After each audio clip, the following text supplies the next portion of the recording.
The room was cold and empty. Commander Jack Morrison stood behind a special window that let him see into the next room, but nobody on the other side could see him. He watched the alien creature sitting in a metal chair. The alien looked hurt and tired. Its hard shell-like skin had cracks in it, and blue liquid dripped onto the floor. Its big bug-like eyes moved around the room quickly, like it was scared of something. Lieutenant Amy Patterson stood next to Morrison. She looked at her electronic tablet and read the information out loud. The alien was from a race called the Vraxians. It came from a big warship called the Tal Keth. That ship was now destroyed and floating in pieces in space.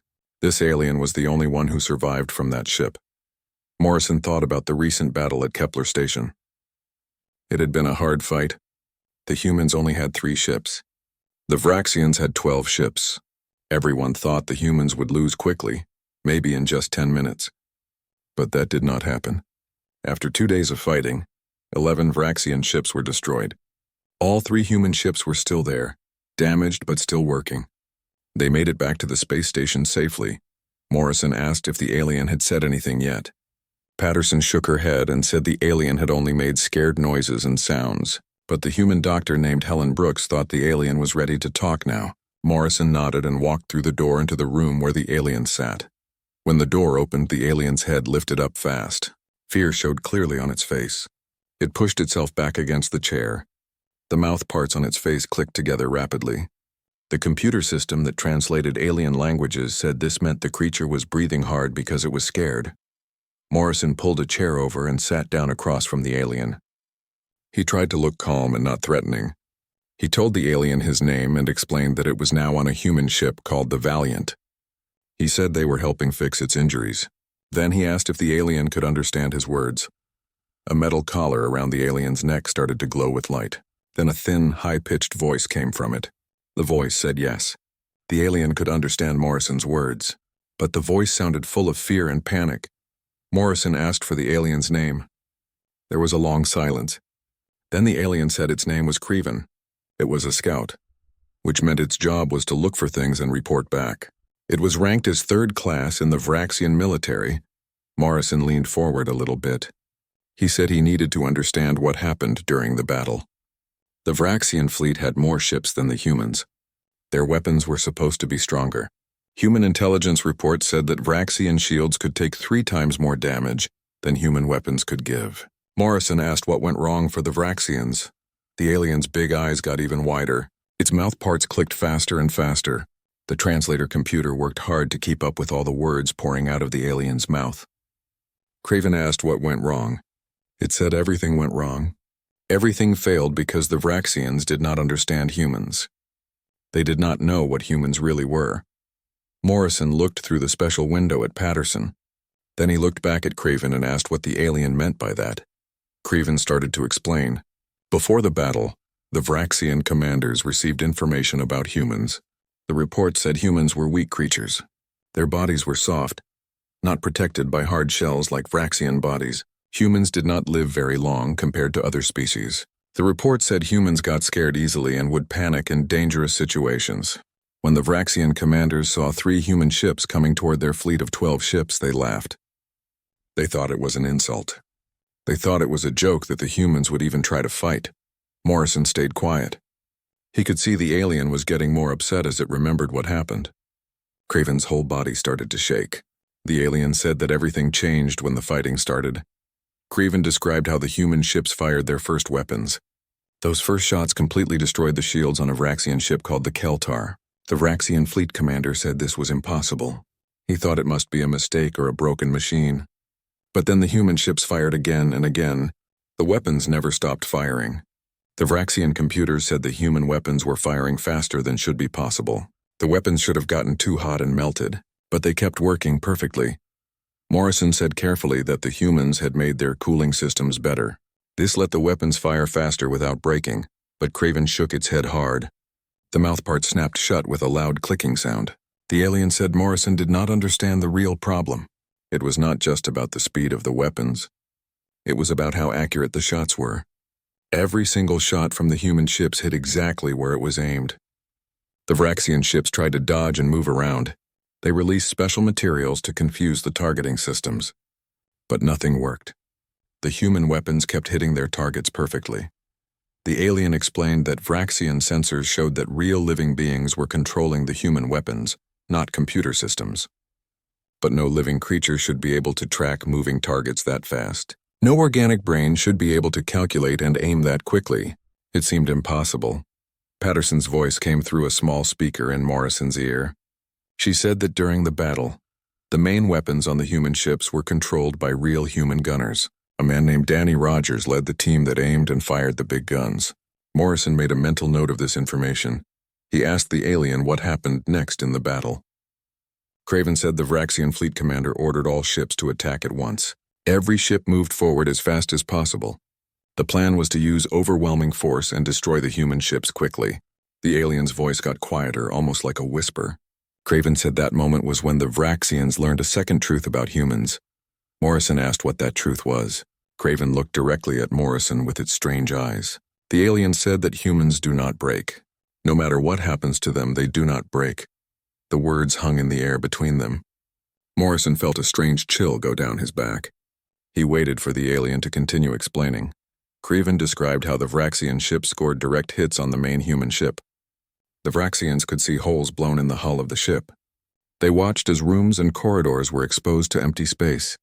Air and equipment got sucked out into the vacuum. The Vraxian computers calculated that the human ship should have lost its engines, its weapons, and its life support systems. That ship should have been nothing but a dead metal box floating in space full of dead humans. But that is not what happened. Somehow, impossibly, the human ship kept fighting. It kept shooting its weapons. It kept moving and maneuvering. The Vraxians could not understand how this was possible. Morrison knew exactly which event Craven was talking about. The human ship called the UHS Redemption had taken terrible damage to its left side. 3 entire decks were destroyed and opened to space. The captain of that ship was named Paul Henderson. He refused to abandon the ship and leave. Instead, he ordered his crew to seal the emergency doors and send all remaining power to the weapons and engines. They kept fighting even though part of their ship was gone. Morrison spoke quietly. He told Craven that 37 human crew members died in that attack. Captain Henderson decided that completing the mission was more important than running away to safety. Craven made a hissing sound. The translator said this meant the alien thought this was crazy behavior. The Vraxians believed it was madness, or maybe the human computers were broken. But then they saw the same thing happen with the other human ships. The ships took damage that should have forced them to surrender. But the humans kept coming forward. They kept attacking. One smaller human ship lost the entire front part of its hull. But even with the front blown off, that ship continued to fire its weapons to protect the other human ships. Patterson's voice spoke in Morrison's ear through the small speaker. She confirmed this was the destroyer ship called Relentless. The captain was a woman named Lisa Grant. She kept her remaining crew fighting for 40 more minutes until other human ships could come help them. Craven kept talking. Its voice was getting more emotional and disturbed. The alien asked Morrison if he knew what it felt like to fight an enemy that would not stop. An enemy that could not be stopped no matter what you did to them. The Vraxian fleet began to fall apart. It was not because they were losing too many ships, though many were being destroyed. The fleet fell apart because the Vraxian crews were terrified. They realized they were fighting something that did not follow the normal rules of survival. Most species try to stay alive, but humans seem to ignore that basic instinct. Morrison stayed quiet and let the alien keep talking. Sometimes in an interrogation, the best thing to do is just listen and let the other person speak. Craven's voice got stronger as it continued. The alien described how the first human attack took down the shields of a Vraxian ship called the Keltar. The shields were completely destroyed in one hit. The Vraxian fleet commander said this was impossible. He thought there must be a malfunction or mistake.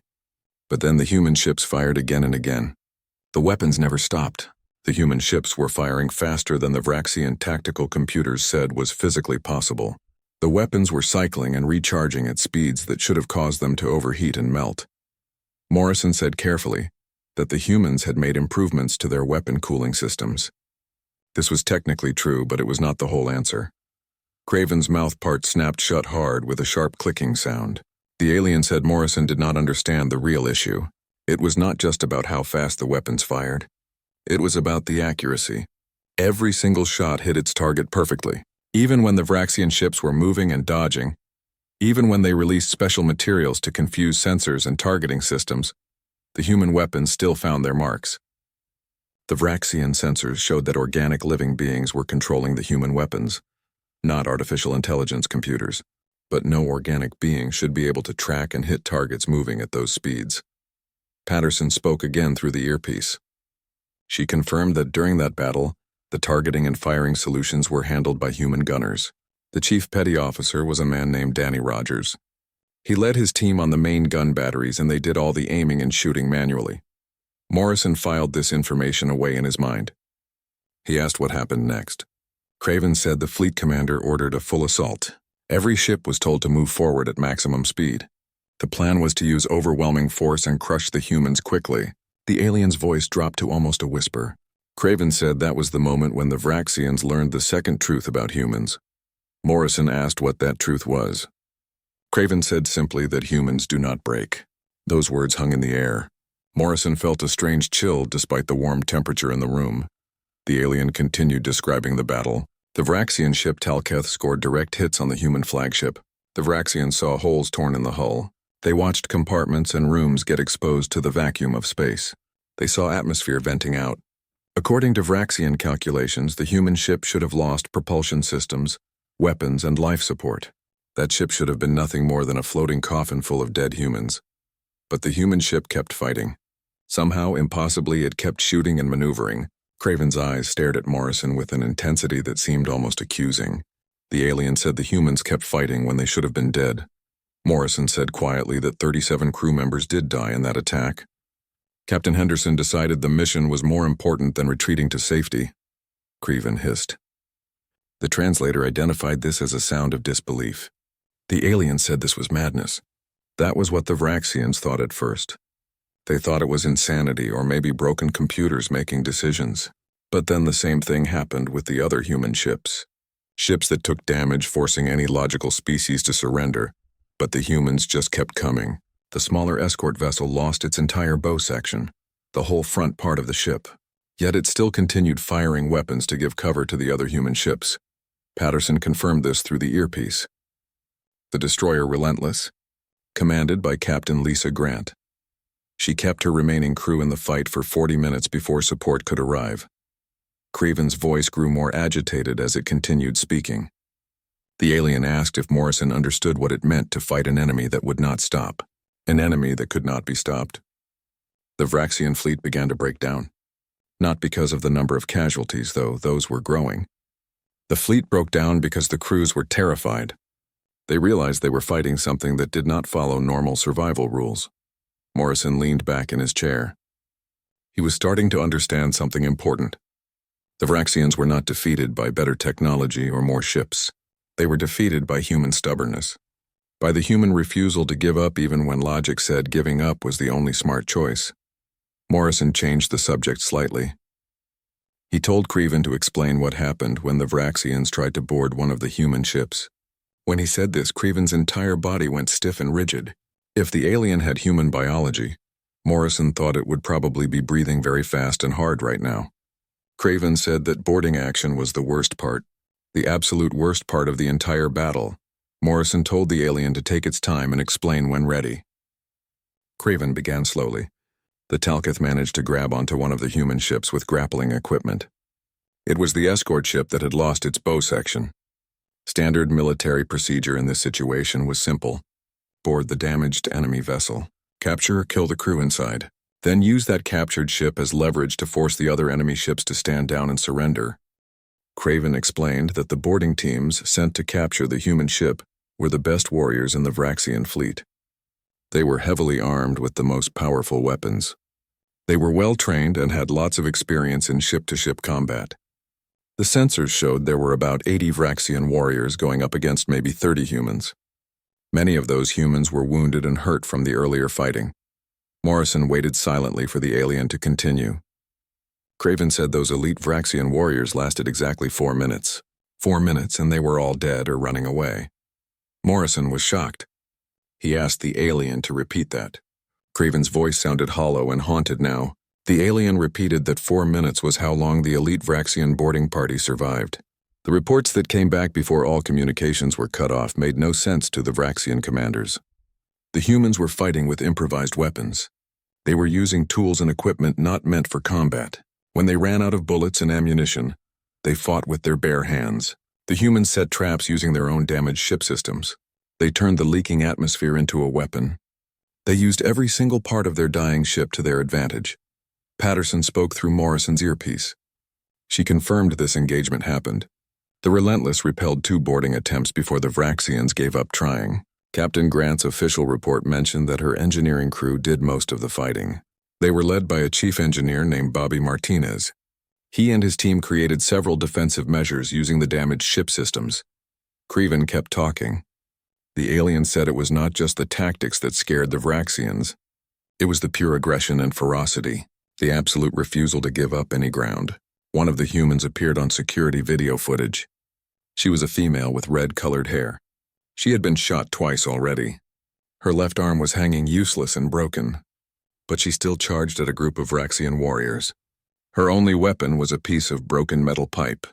She killed 3 Vraxian soldiers before she finally went down. Morrison felt his throat get tight with emotion. He asked if that woman survived her injuries. Craven said it did not know because it was not part of that boarding team. But the alien said the fear that spread through the Vraxian ship after those videos were shared among the crew was overwhelming. The alien told Morrison that he needed to understand something important about the Vraxian Empire. The Vraxians had been traveling in space for 3,000 human years. They had fought against 17 different alien species across 12 different sectors of space. They had won 14 of those wars. The Vraxians knew how wars worked. They knew how battles flowed. They knew how enemy soldiers behaved when facing defeat. Every species they had ever fought followed predictable patterns. Morrison said slowly that humans do not behave that way. Craven agreed. The alien's voice was barely above a whisper now. When most species face overwhelming odds and certain defeat, they surrender or retreat. This is logical behavior. It preserves lives and resources for future battles. It makes sense. But humans are different. When humans face bad odds, they fight harder. The worse the situation becomes, the more dangerous humans become. It was like the human survival instinct worked backwards from every other species. Morrison stood up and walked over to the wall. He needed a moment to gather his thoughts and process what he was hearing. He explained that in human history, there was a saying about having your back against the wall. When there is no way to retreat, when everything important is on the line, humans often perform beyond their normal abilities. Human history was full of examples of this happening. Craven said this was exactly what terrified the Vraxian Fleet Command. The battle reports from Kepler Station were already spreading through Vraxian space. The high command leaders were trying to suppress the reports and keep them secret. But word was getting out anyway. The Vraxians had not just lost a battle. They had lost to a species they completely did not understand. A species that broke all the rules they knew about warfare. Morrison sat back down across from the alien. He asked about the final phase of the battle. He asked when the Vraxian fleet started to withdraw. Craven corrected him sharply. The alien said it was not a withdrawal. It was a full retreat, a panic retreat. By the time the 4th Vraxian ship was destroyed, the fleet formation had completely broken down. Individual ships were breaking away from the group, trying to get away from the human ships as fast as possible. The fleet commander ordered all ships to regroup at a rally point. But half the ships ignored that order. They jumped into hyperspace immediately to escape. Morrison asked what caused such a breakdown in discipline. The Vraxians were supposed to be experienced warriors. What made them panic like that? Craven's mouth parts clicked in a way the translator identified as bitter laughter. The alien said Morrison still did not understand. It was not just one thing that caused the panic. It was everything together. The impossible accuracy of the human weapons fire. The way human ships kept fighting long after they should have been destroyed. The reports from boarding teams about the sheer violence and aggression of human close combat. And then there was something else. Something the Vraxians noticed during the battle. Morrison asked what that was. Craven said the human ships were broadcasting transmissions during the entire battle. Not tactical military communications. Something else entirely. Morrison's face showed confusion. He asked what the humans were broadcasting. Craven said the Vraxian linguists thought it was music. rhythmic sounds with vocals and singing. And there were other noises too. The human crews were making loud sounds constantly, like battle cries, but they never stopped. One Vraxian monitoring station managed to translate some of the words before that station was destroyed. The phrases included things like "come get some" and "not one step back," and words about never surrendering. But Craven said it was the tone that mattered most, the emotion behind the words. It was not fear or desperation in those voices. It sounded like joy. The humans sounded happy.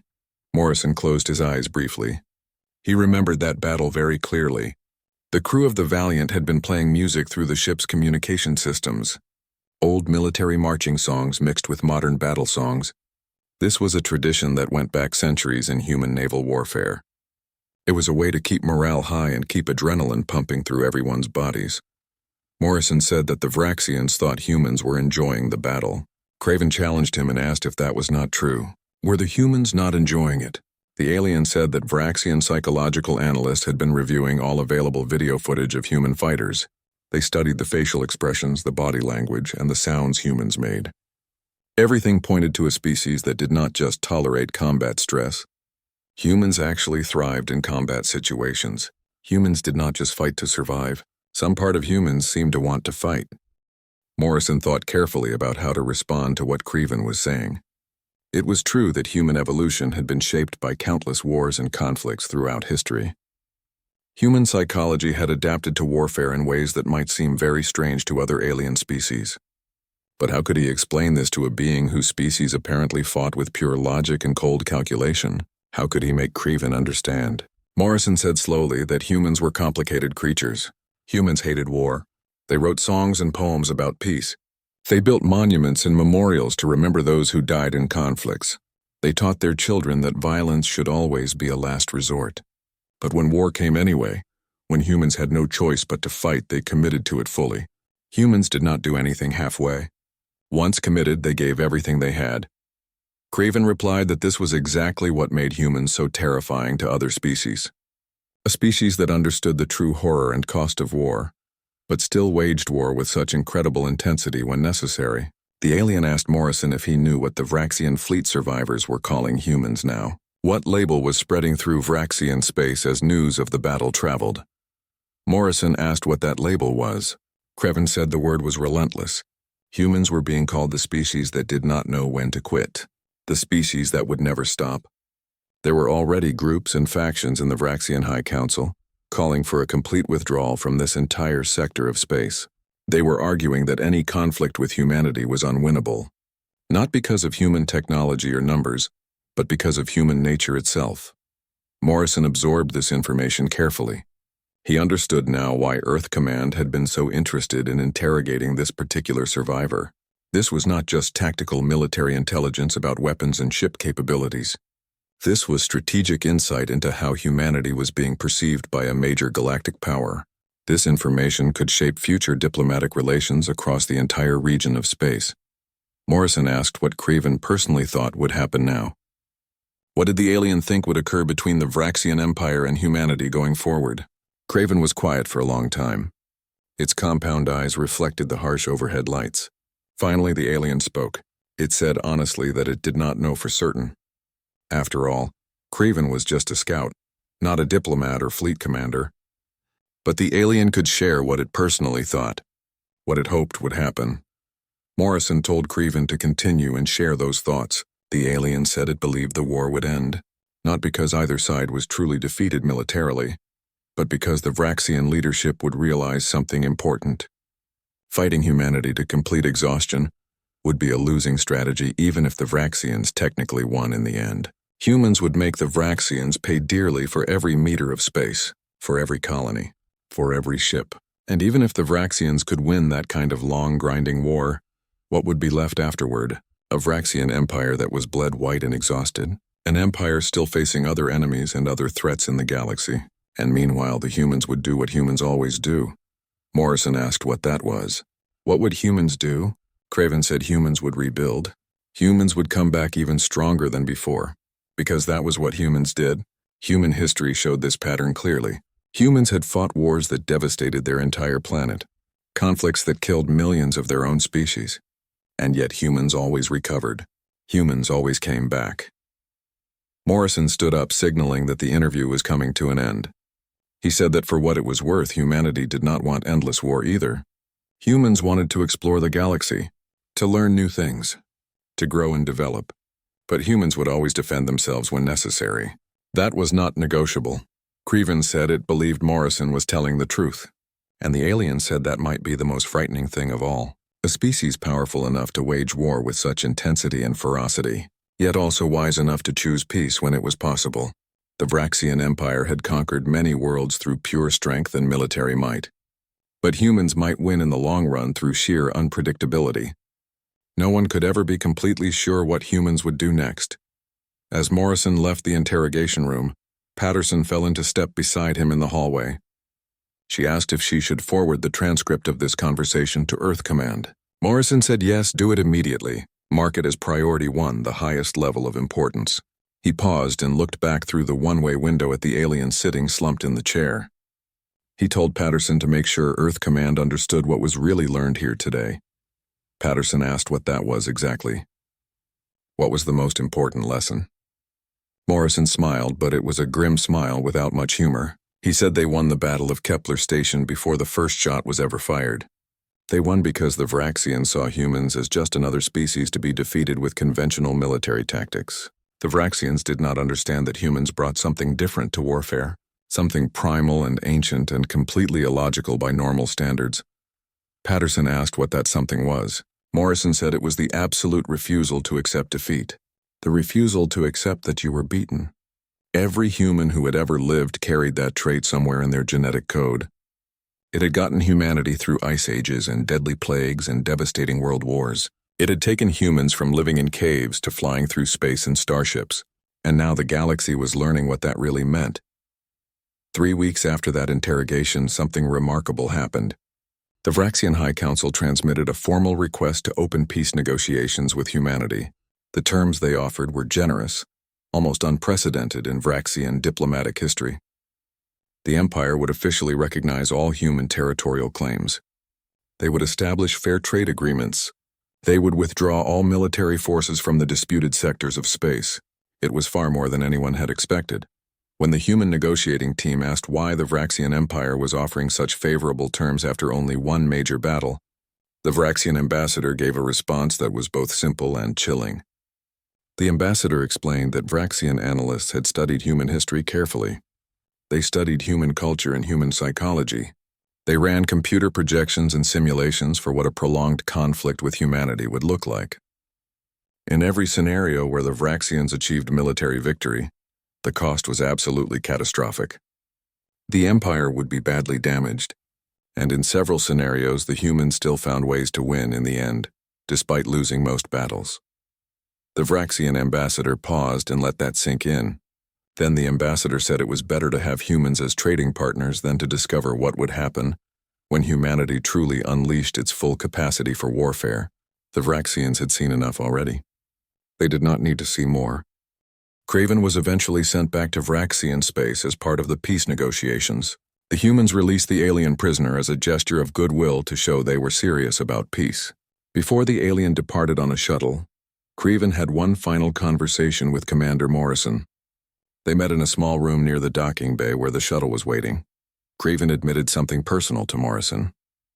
The alien said it still had nightmares about the battle, dreams about the way the human ships kept coming and kept fighting no matter what happened to them. Nightmares about the sounds the human warriors made as they fought off the Vraxian boarding teams. Dreams about the cold certainty that the Vraxians were not fighting a normal military force. They were fighting something more like a force of nature that could not be reasoned with or stopped. Morrison said he was sorry that Craven had experienced such trauma. And he genuinely meant it. He told the alien that for what it was worth, the human soldiers had nightmares too. War left psychological scars on everyone involved. No one walked away from combat unchanged. Craven said that was actually what gave it hope for the future. The fact that humans could fight like demons and monsters when necessary, but still understood the true cost of violence, still felt empathy and remorse. Perhaps there was real wisdom in that contradiction. Perhaps humanity's true strength was not really their capacity for war. Perhaps the real strength was their capacity to choose peace even after they had proven how dangerous they could be in combat. As Craven's shuttle departed from the Valiant and disappeared into the stars, Morrison stood in the observation deck watching it go. Around him, crew members went about their normal duties with quiet efficiency. Their faces showed the weight and stress of recent combat, but also the relief that came with knowing peace was coming. No more battles, no more deaths, at least not for now. Morrison thought about everything Craven had said during their conversations, about how humanity appeared when seen through alien eyes, terrifying and relentless and impossible to break, but also capable of mercy, capable of seeking peace, capable of showing compassion even to defeated enemies who had tried to kill them. Lieutenant Patterson joined Morrison at the large viewport window. She said it was strange to think about. The fact that humans had basically scared the Vraxians into making peace. That fear of human tenacity and stubbornness had accomplished what diplomacy alone might never have achieved. Morrison nodded in agreement. He said that sometimes the strongest deterrent to war was absolute certainty. The certainty that the other side would make you pay dearly for every inch of ground, that they would never give up no matter what you did to them. The Vraxians had learned that lesson about humanity. Morrison hoped the rest of the galaxy would take note and learn the same lesson without needing to fight. Patterson asked what would happen if other alien species did not learn the lesson. What if they still wanted to fight humanity? Morrison's expression changed. His face became harder, showing the look of a man who had seen real combat and survived, a man who had led crews through impossible odds and somehow brought them home safely. Morrison said that other species would learn the same lesson the Vraxians did. They would learn that humans were most dangerous when they had something worth protecting, that humans would endure any hardship, pay any price, and make any sacrifice to defend what they held dear. Not because humans were fearless or did not understand danger, but because some things were worth more than personal safety. Patterson said quietly that those things included freedom, included family, included home and the right to exist peacefully. Morrison said exactly. Those were the things worth fighting for, worth dying for if necessary. As the Valiant turned toward Earth, carrying news of the peace treaty and carrying the lessons learned from one alien survivor's testimony, a new understanding began to spread through human-controlled space. Humans were no longer the newcomers to the galactic community, no longer the unknowns, no longer the untested species stumbling blindly into a universe full of older civilizations. Humans had been tested in the fire of combat and found to be something both wonderful and terrible at the same time. The galaxy would remember the Battle of Kepler Station for a long time. They would remember the story of 3 human ships that refused to break no matter what happened. The crews that would not surrender even when logic said surrender was the only rational choice. The warriors who turned their dying vessels into weapons of pure defiance. And they would remember the species that could fight with the intensity of demons but then chose peace when victory was within their grasp. Humanity had revealed its true nature to the galaxy. Not through conquest or domination or military occupation, but through the simple and profound act of refusing to quit, even when every logical calculation said they should give up. And in doing so, in showing that incredible stubbornness and determination, humans had secured something far more valuable than territory or resources or military advantage. They had secured respect. Real respect from species that had been traveling the stars for thousands of years. Species that had thought they understood warfare and combat. Species that now knew they had been wrong about what they thought were the rules of conflict. News of the peace treaty spread quickly through both human and Vraxian space. People on both sides were relieved. The war was over before it could really begin, before it could spiral into something far worse. There was celebration in human colonies. There was quiet relief in Vraxian territories. Both sides understood how close they had come to a devastating prolonged conflict. In the days and weeks after the treaty was signed, human military analysts studied every aspect of the Battle of Kepler Station.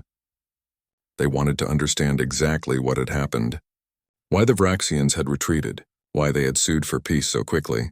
The answer they found was not really in the tactical details of weapons and shields and ship maneuvers.